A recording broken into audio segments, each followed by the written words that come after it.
Қанның ұюы бұл жүрек қан тамыр жүйесінің адам денсаулығына елеулі әсер етеді. Ол тромбоэмболия және тромбоз қаупін арттырады. Жүректің жұмыс істеуін күшейтеді және гипертонияның, инфаркттың, инсульттың және тіпті өлімнің дамуына әкелуі мүмкін.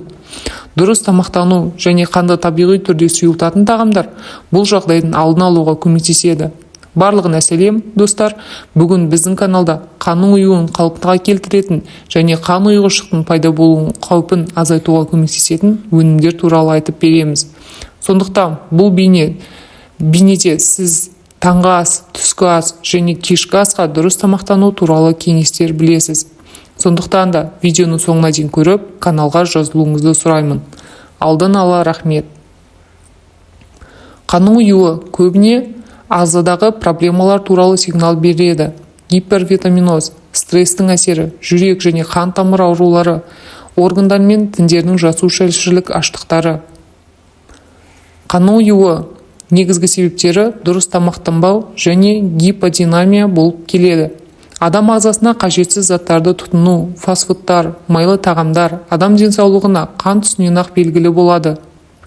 Қан қоюласады және холестерин мөлшері артады. Оның алдын алу үшін дұрыс тамақтану және таза ауада көбірек жүру, жаттығу жасау, бассейнге бару маңызды. Тамақтану рационында пайдалы және витаминге бай көкөністер болуы. Коронавирустың қауіпті асқынуларының бірі қанның қатты қоюлануы және қан ұйғыштықтың пайда болуы ықтималдылығы. Қан айналымын жақсарту және қанды сұйылту үшін күнделікті рационға қандай тағамдарды қосу керектігін айтамыз. Қанды табиғи түрде сұйылтатын және қан ұйғыштығының пайда болу қаупін азайтуға көмектесетін көптеген тағамдар бар. Біріншісі имбир немесе зімбір. Зімбір қанды сұйылтатын қабынуға қарсы дәмдеуіш. Оның құрамында салицилат деп аталатын табиғи қышқыл бар.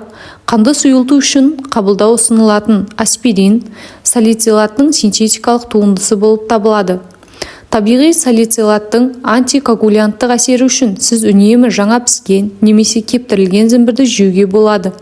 Оны пісірген тағамдарға, сусындарға және әртүрлі тағамдарға қосуға болады. Келесі зәйтүн майы. Аптасына кемінде бір рет зәйтүн майын тұтыну майдың құрамындағы антиоксиданттардың арқасында тромбоциттердің белсенділігін төмендетеді.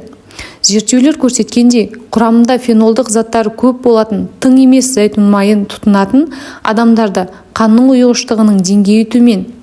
Зәйтүн майы термиялық өңдеуге болмайды, өйткені ол өзінің пайдалы қасиеттерін жоғалтады. Оны салаттарға, соустарға қосыңыз, немесе нанға батырып та жеуге болады. Келесі көкөніс ол ананас. Ананас бұрышпен пісірілген ананас та болуы мүмкін. Тропикалық жемістің құрамында жүрек қан тамырлары аурулары мен қан қысымының жоғарылауы үшін тиімді құрал болып саналатын арнайы ақуызды ыдырататын бромелиан ферменті бар. Зерттеулер көрсеткендей, бромелиан қанды сұйылтады, қан ұйғыштығын ыдыратады және олардың пайда болуын азайтады. Бромелианды қабылдауға қарсы қасиеттер де бар, соны да ескеруді сұраймын. Келесі түймедақ шайы. Тағда бір табиғи антикоагулянт бұл тромбоциттердің белсенділігін тежейтін және қанның ұюына жол бермейтін түймедақ. Түймедақ шайы өте қауіпсіз деп саналғанымен, егер сіз қанды сұйылтқыңыз келсе, сұйылтатын дәрілерді қабылдасаңыз, онымен абай болыңыз. Бесінші сарымсақ. Сарымсақ табиғи бактерияға қарсы және микробқа қарсы қасиеттерге ие. Сонымен қатар антикоагулянттық белсенділікке ие және қан ұйғыштығын азайтады. Сарымсақтың пайдасын көрудің ең жақсы тәсілі пайдалы қосылыстарды босату үшін сарымсақты пышақтың тегіс ұштарымен ұсақтап, содан кейін сарымсақтың ішкі шикі түрде жеу және немесе пеште тез пісіру болып. Достар, сіздерде де қарның ұюы болды ма? Және сіздер одан қалай арылдыңыздар? Сұрақтарыңыз болса, комментарийға жазуды ұмытпаңыздар. Сіздерден лайк және комментарий күтеміз.